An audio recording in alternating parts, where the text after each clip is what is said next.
Audio Jungle.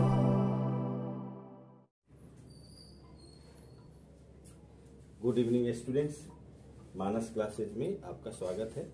9th की mathematics की video में मैं पॉलिनोमियल्स बताने जा रहा हूँ। पॉलिनोमियल्स, पहले तो पॉलिनोमियल्स की मीनिंग समझ लीजिए। पॉली मीन्स होता है मल्टीपल, बहुत से। आप जैसे केमिस्ट्री में कुछ कंपाउंड का नाम सुनते हैं पॉलीमर्स, मतलब उसमें बहुत से कंपाउंड मिल के बने होते हैं, तो इसलिए उनको पॉलीमर्स बोलते हैं। इसमें भी जब बहुत से टर्म मिल के बनते हैं तो उसको पॉलिनोमियल कहा जाता है। बहुत से टर्म मिल करके, अब फिर शब्द आता है टर्म। टर्म किसे कहते हैं कि आप जैसे देखिए x में y का मल्टीप्लाई है तो ये वन टर्म कहलाएगा, समझ लीजिएगा। और अगर इसी x को x प्लस वाई या x माइनस वाई करेंगे तो ये दो टर्म कहलाएगा, टू टर्म। यानी अगर प्लस माइनस से अलग होता है दो वेरिएबल या कांस्टेंट भी, तो हम उसको कहेंगे टू वेरिएबल।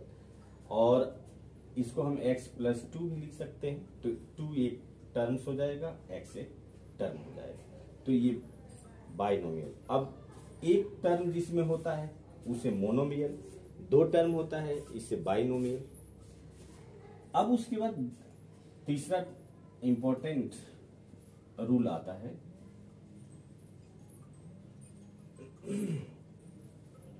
इंपॉर्टेंट रूल आता है कि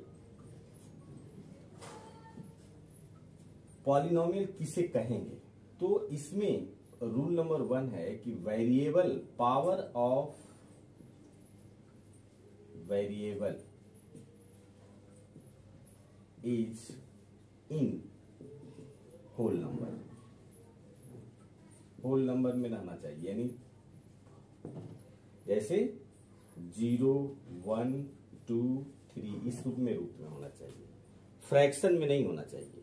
अगर आप लिखते हैं √2 प्लस √x प्लस 2 तो ये आपको पॉलिनोमियल नहीं कहलाएगा, क्योंकि x यदि रूट है तो x पावर 1/2 लिखेंगे, तो ये क्या हो जाएगा, इसका पावर 1/2 हो जाएगा, इसलिए ये पॉलिनोमियल नहीं हुआ। तो इसके अलावा तो आप ये ध्यान रखिए कि पॉलिनोमियल में जो वेरिएबल का पावर होता है वो हमेशा होल नंबर में रहता है। जैसे आप इसमें देखिए, which of the following expression are polynomial in one variable and which are not. Variable means अगर वन वेरिएबल है, जैसे x y z 1 लिखा है, एक x है दूसरा y है, तो हम इसको टू वेरिएबल कहेंगे। और अगर एक ही वेरिएबल है, जैसे x है फिर x² है, तो हम इसको वन वेरिएबल कहेंगे। और अगर इसका कह रहा है कि 3√2 3√t प्लस t√2, तो क्या ये पॉलिनोमियल है? पॉलिनोमियल नहीं है, क्योंकि t का पावर अंडर रूट में है, इसको हम लिख सकते हैं t का पावर 1/2 और t, तो ये पॉलिनोमियल नहीं है।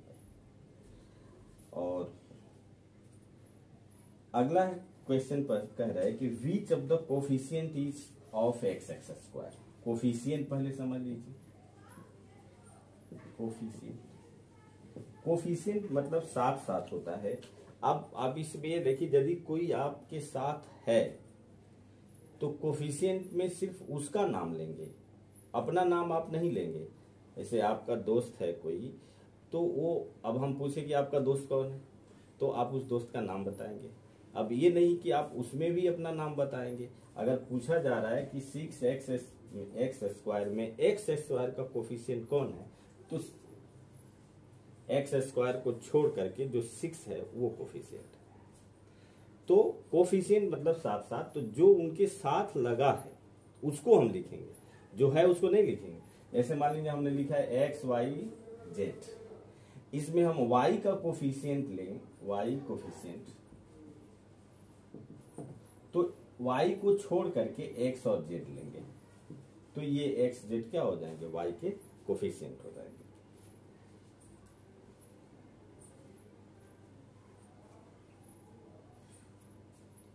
इसी प्रकार से अंत में जो एक क्वेश्चन पूछ रहा है डिग्री, तो पॉलिनोमियल का जो हाईएस्ट पावर होता है वो उस इक्वेशन की डिग्री होती है। जैसे अगर हम लिखते हैं x square plus x 2x plus 3, तो यहाँ x का पावर 2 भी है, यहाँ x का पावर 1 भी है, तो हाईएस्ट पावर जो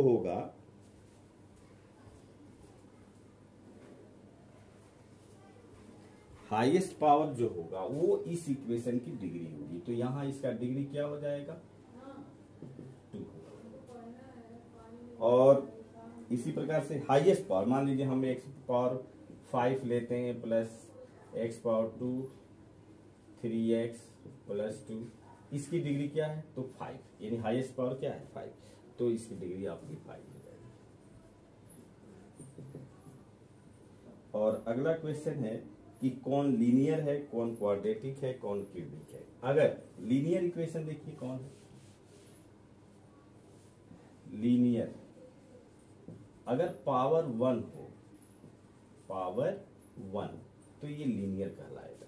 यानी डिग्री, आप डिग्री करिए, डिग्री 1 है तो लीनियर कहलाएगा। और क्वाड्रेटिक देखिए, क्वाड्रेटिक में डिग्री 2 होगा और क्यूबिक में डिग्री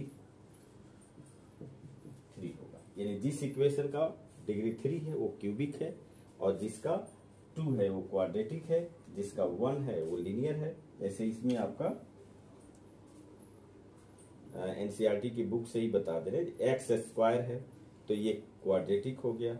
इसमें भी हाईएस्ट पावर आपका x पावर 3 है तो क्यूबिक हो गया। इसमें y का पावर 2 है तो क्वाड्रेटिक हो गया। यहाँ 3t केवल 1 पावर है तो लीनियर हो गया। और x क्यूब है ये भी आपका क्यूबिक हो गया। r स्क्वायर है ये भी आपका क्वाड्रेटिक हो गया। तो स्टूडेंट्स, इस वीडियो में मैंने पहले पॉलिनोमियल का जो पहला एक्सरसाइज है मैंने समाप्त कर दिया।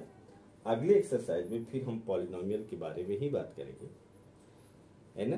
अब यदि नहीं समझ में आता है तो आप कमेंट में लिख सकते हैं कि सर ये बताइए या इसको अच्छी तरह समझाइए, यदि आपको समझ में नहीं आता है तो। तब तक मेरे वीडियो को लाइक, सब्सक्राइब और शेयर कीजिए। जय हिंद।